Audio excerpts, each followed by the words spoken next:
आप सभी का स्वागत है हमारे YouTube चैनल शिव शक्ति धारा। चलिए प्रारंभ करते हैं सोमवार व्रत कथा। एक साहूकार बहुत धनवान था। उसको धन आदि किसी बात की कोई कमी नहीं थी, परंतु पुत्र न होने के कारण वह अत्यंत दुखी था। वह इसी चिंता में रात दिन रहता था और इसलिए वह पुत्र की कामना के लिए प्रति सोमवार शिव जी का व्रत और पूजन किया करता था। सायंकाल को शिव जी के मंदिर में जाकर दीपक जलाया करता था। उसके इस भक्ति भाव को देखकर एक समय श्री पार्वती जी ने शिवजी महाराज से कहा, हे महाराज, ये साहूकार आपका अनन्य भक्त है और सदैव आपका व्रत और पूजन बड़ी श्रद्धा से करता है।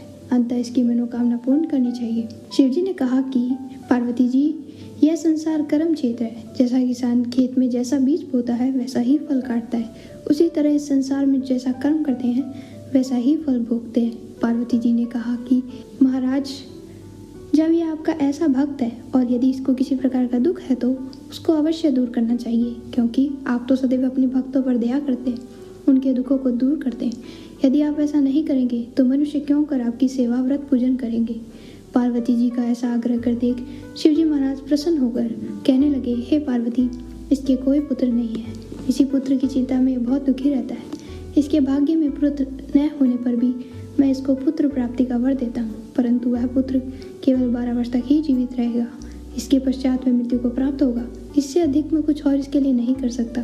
यह सब बात साहूकार सुन रहा था। इससे उसको न कुछ प्रसन्नता हुई न कुछ दुख हुआ। वह पूर्व व्रत वैसे ही शिवजी महाराज का सोमवार का व्रत और पूजन करता रहा।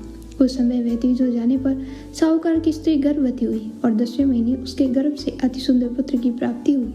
साहूकार के घर में बहुत खुशियां मनाई गई, परंतु साहूकार ने केवल 12 वर्ष की आयु जानकर अधिक प्रसन्नता प्रकट न की, न किसी को भेद बताया। जब वह 9 वर्ष का हो गया, उस बालक की माता ने उसके पिता से उसके विवाह आदि के लिए कहा, परंतु वह साहूकार अभी कहने लगा, मैं अभी इसका विवाह नहीं करूंगा और काशी जी पढ़ने के लिए भेजूंगा।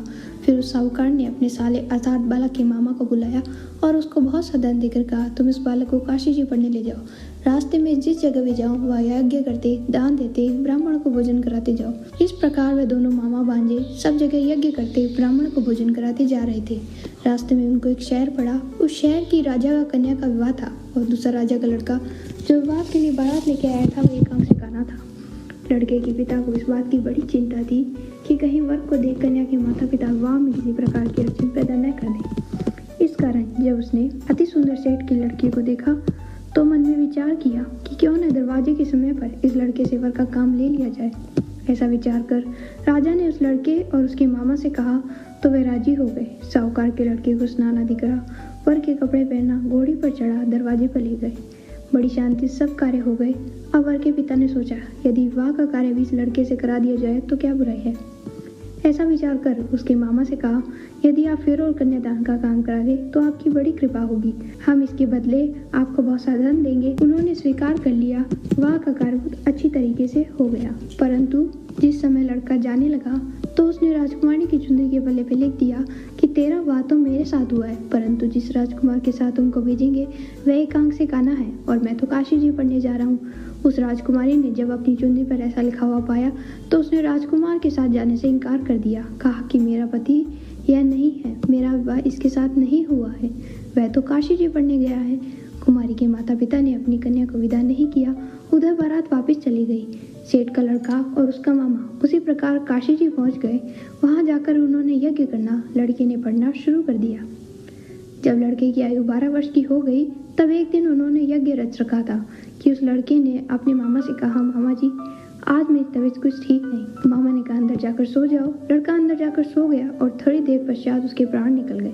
जब उसके मामा ने आकर देखा तो वह मुर्दा पड़ा था, तो उसको उस बात का बड़ा दुख हुआ और उसने सोचा, यदि मैं अभी रोना पीटना मचा दूंगा तो यज्ञ कार्य अधूरा रह जाएगा। अंततः उसने जल्दी से यज्ञ कार्य समाप्त करने के पश्चात ब्राह्मणों के घर जाने के पश्चात रोना पीटना आरंभ किया। संयोगवश उस समय शिवजी महाराज और पार्वती जी उधर से जा रहे थे।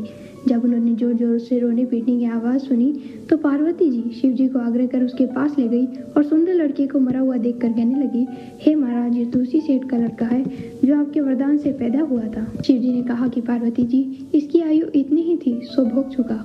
पार्वती जी ने कहा कि महाराज, कृपा करके इस बालक को और आयु दो, नहीं तो इसके माता पिता तड़प तड़प कर मर जाएंगे। पार्वती जी के इस प्रकार बार बार आग्रह करने पर शिव जी ने उसको वरदान दिया और शिव जी महाराज की कृपा से लड़का जीवित हो गया। शिव पार्वती जी कैलाश चले गए तब वह लड़का, उसका मामा, उसी प्रकार यज्ञ करते हुए अपने घर की तरफ चल पड़े। रास्ते में उसी शहर में आए जहाँ पर उस लड़के का विवाह हुआ था।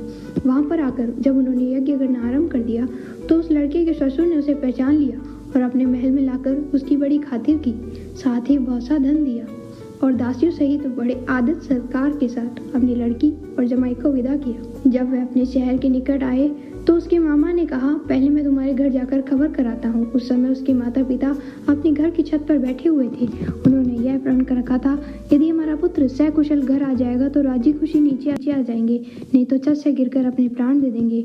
इतने में ही उस लड़के ने मामा ने आकर यह सारा समाचार दिया कि आपका पुत्र आ गया है, परंतु उनको विश्वास न आया। तब उसके मामा ने शपथ पूर्वक कहा कि आपका पुत्र अपनी स्त्री तथा बहुत सा धन लेकर आया है। तो उसके सेठ ने बड़े आनंद के साथ उनका स्वागत किया और बड़ी प्रसन्नता के साथ रहने लगे। इस प्रकार जो कोई भी सोमवार का व्रत धारण करता है अथवा इस कथा को पढ़ता है या सुनता है, उसके दुख दूर होकर समस्त मनोकामनाएं पूर्ण होती है। इससे लोक में नाना प्रकार के सुख भोग कर अंत में सदाशिव लोक की प्राप्ति हुआ करती है।